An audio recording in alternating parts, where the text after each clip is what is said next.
y'all boys? It's Dub Minutes, and then we're coming at you with another reaction video. Today we're added to the 3 moments that made Ben Shapiro famous. Now look, I know him. I know of him. I know him and Matt Walsh. Like, I seen their own clips of their debates. Love it. They not scared to say anything, and we need people like that. You know what I'm saying? They trying to trick these little kids, and we shouldn't be having that. But man, I can't say too much. I'm ready to get into this video, man. If you're new, don't forget to like, comment, and subscribe. Let me know down below what you want me to react to next. Y'all let me know down below like who's more entertaining to watch, him or Matt Walsh. I know Matt Walsh got a movie. I might have to watch that one. But yeah, don't forget to follow my Instagram at tb.dub. Let's go ahead and get into it. Joining me now in the audience, Shagun Oduolowu, entertainment journalist, Zoe Tur, pilot and reporter who herself is transgender, and Ben Shapiro, senior editor, Breitbart News, author of Bullies. Ben, did she deserve this award? For what? For courageously coming forward, for having been an athlete of great prowess and now fighting a new battle. What exactly is the battle? I mean, self-definition is what you do, and my baby's doing it at 18 months old. I wasn't aware that you get a medal for it. To come out transgender is horribly difficult. It is the most difficult thing you can do. I've been overseas. I've flown helicopter missions. Bro, the fact that you do that, it shouldn't be no medal for that, bro. No, I don't think you deserve a medal for switching genders, but the fact that you do that, that's your choice. Your choice, but a medal, bro? And didn't bro win? He won Woman of the Year. Hey man, that's the world. The world. Surveillance missions. I've been shot, stabbed. Being brave is being yourself, and being transgender is about the bravest thing you can do. Did she deserve the award?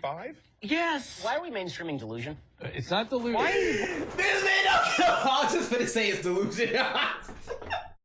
This man, he don't care. He don't care. That's why I like looking at him and mad. She deserved the award?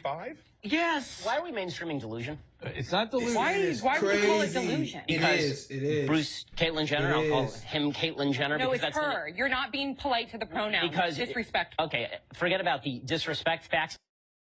I'm gonna try not to pause a lot. If a girl tell me, if I tell the girl, tell me about yourself, and she say my pronouns are, I'm not talking to her no more. What? That's the weirdest. I'm not talking to you no more, baby. Sorry. Her. You're not being polite to the pronouns. Because disrespect. Okay, forget about the disrespect. Facts don't care about your feelings. It turns out that Facts. every chromosome, every cell in Caitlyn Jenner's body is male, with the exception of some of his sperm cells. Facts. It turns out that his brain structure is male. See, you can't say nothing right without it being an argument. Has all of his male appendages. How he feels on the inside is irrelevant to the question of his biological sex. I don't agree with that. I'm not on that train. I'm not on that train. She wants to be called she. I'm going to call her she. He don't want to get canceled. He don't want to get canceled. Like, I'm telling you, that's why he's not taking up for it. I just have a problem with the message and the messenger. So well, let's I'm going to do two things. I want to reiterate what Zoe said, which is the bifurcation of the courage to come forward after a lifetime as a male and a certain kind of a male versus did she deserve this award? Listen, awards, what are award ceremonies except an opportunity to catch some eyes? Especially the ESPN. So, yeah. ESPN, well done, ABC. Yeah. They did exactly what their job was, to attract eyes. They did it. That's what award ceremonies are for. But in terms of the science behind gender dysphoria, you're very familiar with that, Zoe. Very familiar. It's not about the chromosome. Excuse me, the chromosomes within our both know nuclei. Yeah, go ahead. Chromosomes don't necessarily mean you're male or female. Gender. With gender identity. Go ahead. No, so especially, but even so, you have a thing like Klinefelter's syndrome. So you don't know what you're talking about. You're not educated on genetics. Would you like to discuss the genetics? No. What are your genetics? So let's stay away from the genetics and back to the brain scans. Bro got mad. Look at his face. What are your genetics? So let's stay away from the genetics and back to the brain scans. You cut that out now, or you'll go home in an ambulance. See, that's a very manly thing to say. I'm not gonna lie, I would have probably been scared. That's a very manly thing to say, bro. That was crazy. Genetics and back to the brain scans. You cut that out now, or you'll go home in an ambulance. What? Yeah, that seems mildly inappropriate for a political discussion. No, I know. Wait, to be fair, but to be fair, you're actually being rude. And that's not fair. I'm sorry, it's not rude to say that someone who's biologically a male is a male. Someone who's biologically male is a male. But Mr. Shapiro, you knew very well that saying that to Zoe would be would be Who's egregiously Zoe? It's not a matter of insulting Who's or Zoe? inflating. It is. No, I'm so confused. Sir, you're right. I thought it was Caitlyn. On paper, what is a fact is a fact, and I can't deny that. But you knew that going in that to saying that to Zoe would be aggressively insulting. It's not a matter of aggressively insulting. It is. The entire discussion is whether we are embracing mental illness and delusion as a society. That's the entire discussion. No. But that Ben Shapiro is editor-at-large at Breitbart.com and the author of Bullies, How a Less Culture of Fear and Intimidation Silences Americans. So why am I off the rails, Mr. Shapiro? Honestly, Piers, you've kind of been a bully on this issue because what you do, and I've seen it repeatedly on your show, I watch your show, and I've seen it repeatedly, what you tend to do is you tend to demonize people who differ from you politically by standing on the graves of the children of Sandy Hook, saying they don't seem to care enough about the dead kids. If they cared more about the dead kids, they would agree with you on policy. I think we can have a rational political conversation about balancing rights and risks and rewards of all of these different policies, but I don't think that what we need to do is demonize people on the other side as being unfeeling about what happened in Sandy Hook. How dare you accuse me of standing on the graves of the children that died there? How dare you? I've seen you do it repeatedly, Piers. Dang. Like I say, how dare you?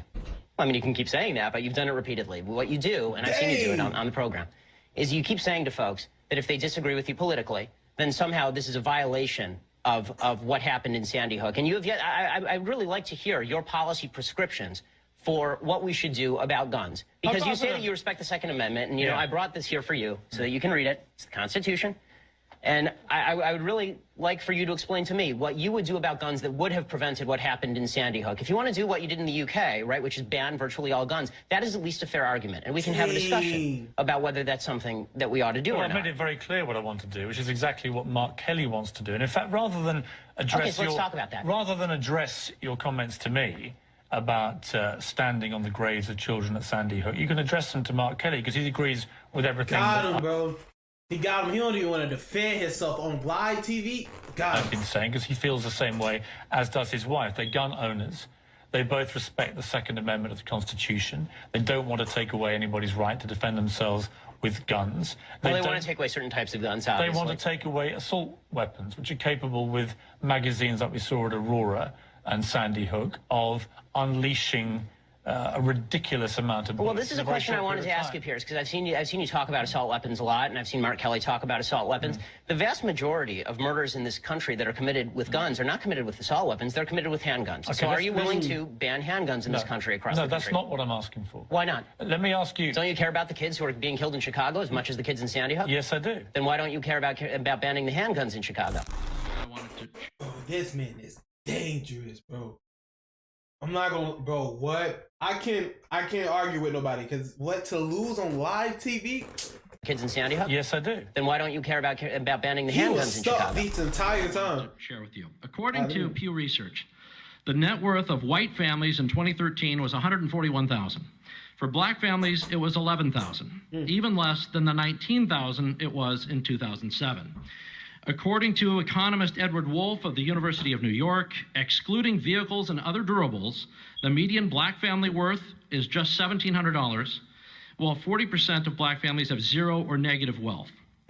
White family worth, in terms of financial worth, is 69 times more than that of black families. Given this disparity, how can you argue that racism is not a driving factor in income inequality? Because it has nothing to do with race and everything to do with culture. And when you have a culture that doesn't... And when... You know what? Explain to me. You explain to me why black kids aren't graduating high school. Explain that one to me. Explain to me why black kids are shooting each other in rates significantly higher than whites are shooting each other. Explain to me why 13% of the population is responsible for 50% of the murder. Explain to me why the number of black kids in prison, not for innocent reasons, not for walking down the street and getting pulled into a prison, is so high. Explain, if it has nothing to do with culture, explain to me why the single motherhood rate in the black community jumped from 20% to 70% in the same course of time that the civil rights movement has made such tremendous strides. Is America more racist now than it was in 1960? And if it is, please explain to me how that happened. I'm not even gonna speak on that. Oh, I'm not gonna speak on that. Oh, he got it though. He was speaking some facts. Like, I'm not even gonna speak on that. Not gonna speak on that. But he was speaking facts. Speaking facts, bro. But look, man, Ben Shapiro, bro, I would love to see him, like, live, you know, like debating with people, which is crazy. I don't know why I'm thinking of that now, but I would love to see him live, man.